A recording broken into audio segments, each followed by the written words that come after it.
Leitura da Bíblia, do dia 29 de novembro. O livro de Daniel, capítulo 6, dentro do roteiro de leitura da Bíblia em um ano. Pareceu bem a Dario constituir sobre o reino a 120 sátrapas, que estivessem por todo o reino, e sobre eles 3 presidentes, dos quais Daniel era um, aos quais estes sátrapas dessem conta, para que o rei não sofresse dano.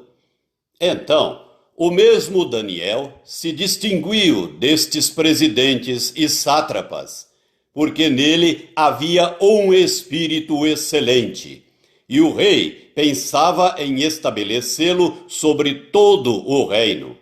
Então, os presidentes e os sátrapas procuravam ocasião para acusar a Daniel a respeito do reino, mas não puderam achá-la, nem culpa alguma, porque ele era fiel e não se achava nele nenhum erro, nem culpa.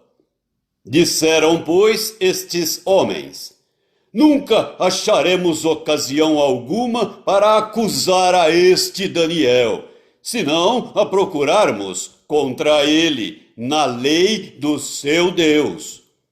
Então, estes presidentes e sátrapas foram juntos ao rei e lhe disseram: ó rei Dario, vive eternamente. Todos os presidentes do reino, os prefeitos e sátrapas, conselheiros e governadores concordaram em que o rei estabeleça um decreto e faça firme o interdito que todo homem que por espaço de 30 dias fizer petição a qualquer Deus ou a qualquer homem, e não a ti, ó rei, seja lançado na cova dos leões. Agora, pois, ó rei, sanciona o interdito e assina a escritura, para que não seja mudada, segundo a lei dos medos e dos persas, que se não pode revogar. Por esta causa, o rei Dario assinou a escritura e o interdito.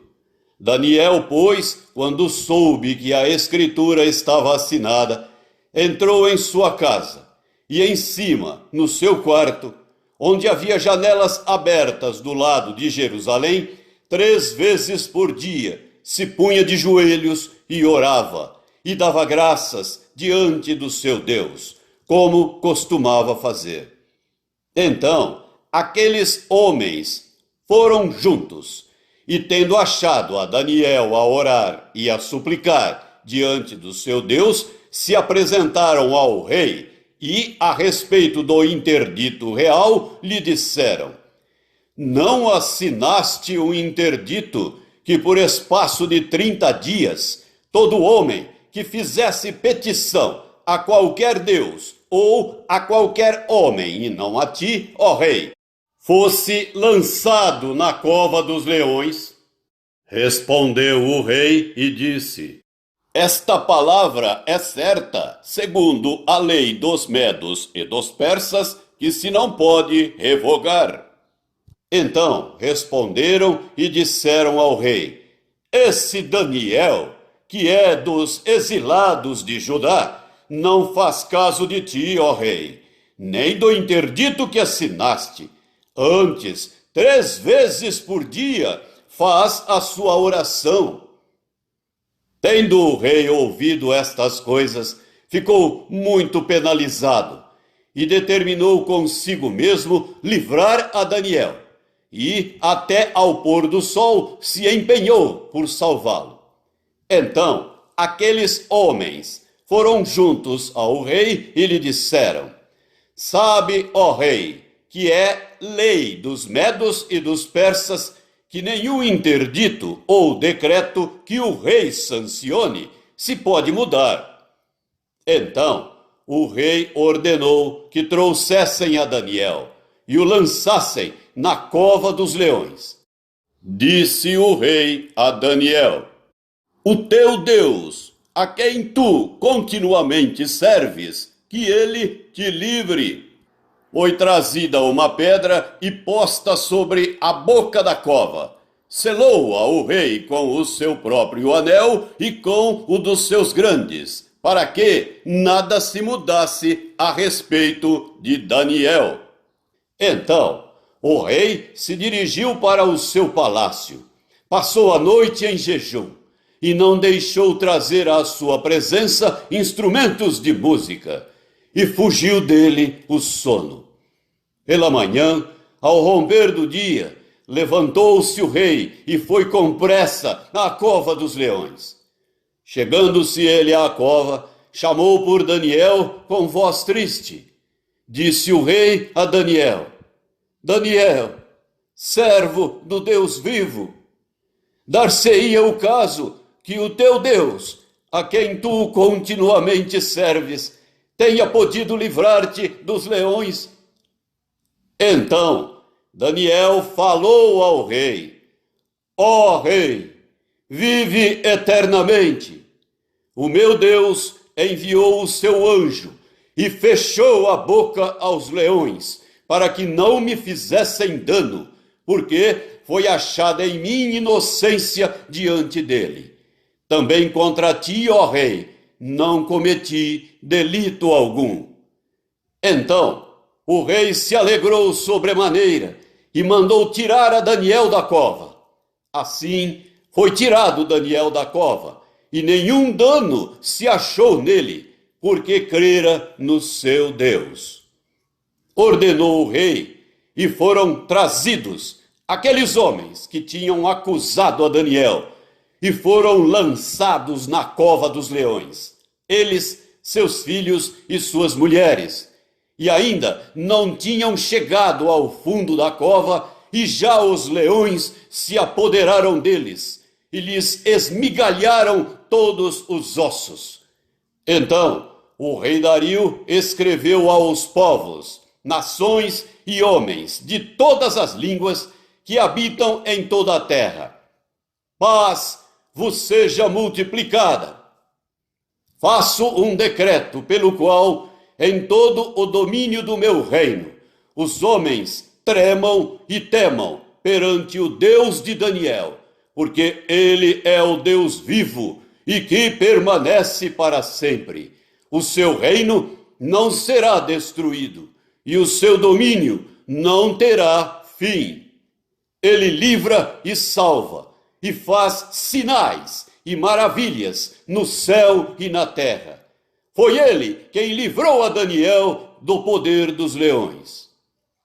Daniel, pois, prosperou no reinado de Dario e no reinado de Ciro, o persa. A segunda carta do apóstolo Pedro, capítulo 3. Amados, esta é agora a segunda epístola que vos escrevo. Em ambas procuro despertar com lembranças a vossa mente esclarecida, para que vos recordeis das palavras que anteriormente foram ditas pelos santos profetas, bem como do mandamento do Senhor e Salvador, ensinado pelos vossos apóstolos, tendo em conta, antes de tudo, que nos últimos dias virão escarnecedores com os seus escárnios, andando segundo as próprias paixões e dizendo: onde está a promessa da sua vinda? Porque desde que os pais dormiram, todas as coisas permanecem como desde o princípio da criação. Porque deliberadamente esquecem que de longo tempo houve céus bem como terra, a qual surgiu da água e através da água, pela palavra de Deus, pela qual veio a perecer o mundo daquele tempo afogado em água. Ora, os céus que agora existem e a terra, pela mesma palavra, têm sido entesourados para fogo, estando reservados para o dia do juízo, e destruição dos homens ímpios. Há, todavia, uma coisa, amados, que não deveis esquecer, que para o Senhor um dia é como 1000 anos, e 1000 anos como um dia. Não retarda o Senhor a sua promessa, como alguns a julgam demorada. Pelo contrário, ele é longânimo para convosco, não querendo que nenhum pereça, senão que todos cheguem ao arrependimento. Virá, entretanto, como ladrão o dia do Senhor, no qual os céus passarão com estrepitoso estrondo, e os elementos se desfarão abrasados. Também a terra e as obras que nela existem serão atingidas. Visto que todas essas coisas hão de ser assim desfeitas, deveis ser tais como os que vivem em santo procedimento e piedade, esperando e apressando a vinda do dia de Deus, por causa do qual os céus incendiados serão desfeitos e os elementos abrasados se derreterão.